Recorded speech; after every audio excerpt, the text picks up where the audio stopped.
So let's do some creative aluminum foil crafts, from cookie cutter to creative. Here we have a few of the cookie cutter crafts that I got online that I using aluminum foil. Cookie cutter, as you can see. Now, this last craft that I'm going to show you, we are going to do in a developmentally appropriate way. So that's the activity. It's yarn and foil, and that was when they were copying very specifically. So the way to do this is you take a piece of cardboard, you get glue all over it. I gave them thick yarn to create some kind of picture. The thin yarn won't show up very well. You give them scissors so they can cut it the way they want. Obviously, every age will do differently. These are both like 4.5-year-olds. He's making a cup. She on the right is making a person. Then you lay the cardboard down on the piece of foil. You glue the edges over it. And then you'll turn it around and rub so the yarn sticks out. And then the color all around it. However, hers ripped, so I ended up using a much heavier. It was a little too heavy, this one, but you should use an in-between type of a, not too thin, because then it's going to rip. So here they rubbing around. That's how she did it. Not exactly the way it was supposed to. This is some older ones where they were outlining it. Here's the idea where you can see the aluminum foil sticking through, and that's the activity. Now for painting on foil. I really just wanted to show you how gorgeous and vibrant the colors are when you paint on foil. Here I'm just using one brush and washing it with water, wiping it on a paper towel, because right after this I show you when there's a 3-year-old and a 4.5-year-old using it, and you see how muddy the color gets. So I figured, let me just show you that really it is a very vibrant, gorgeous effect when you paint on aluminum foil. And then we can go just right into watching these younger children paint on the foil. So here we have, on the right is the 4.5-year-old, on the left is the 3-year-old who's pretty new to painting and is just going over and over again.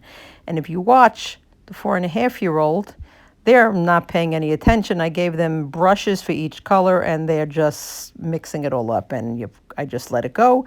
But you can see that this one, who's herself, just started adding more thought to her work, and she's creating a flower, while the one on the left, she is just mushing and mushing and mushing, because that's what 3-year-olds do. And this 4.5-year-old does that a lot also. But now she is adding some thought.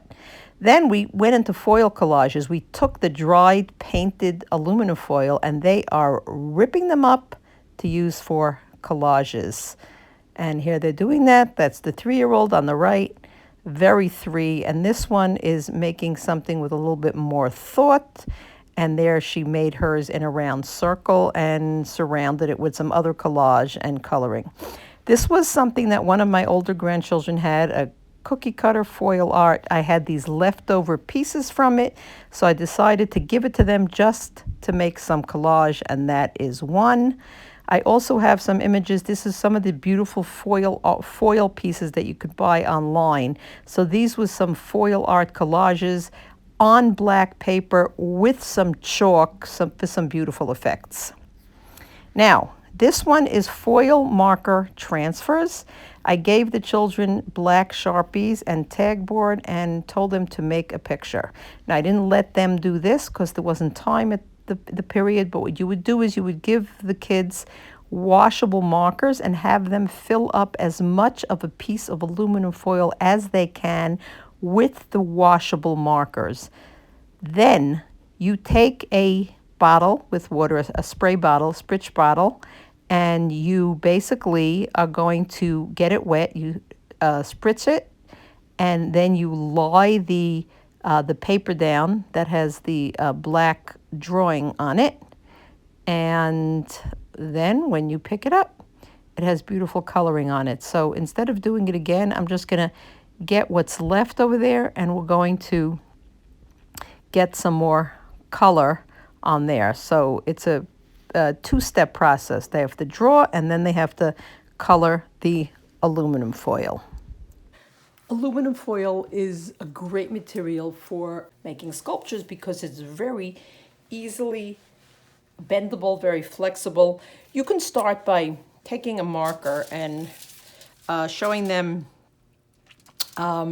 stick figures. Now, this is not for very young children, but you can show them. They're online. There are all kinds of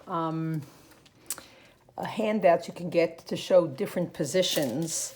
You can use a mannequin. The reason this is hidden over here is because it's legless. But if it's not legless, you could kind of put them in position, and then they can try to either draw them or make the sculptures straight from here. But I would maybe draw. Here I have an image of where some children had drawn some of these. They drew these with pencil. So then what I would do, you take a big piece, you're going to need tape, and you make the first, the whole body head. So they just kind of like scrunch it, and they'll scrunch the head wider, okay?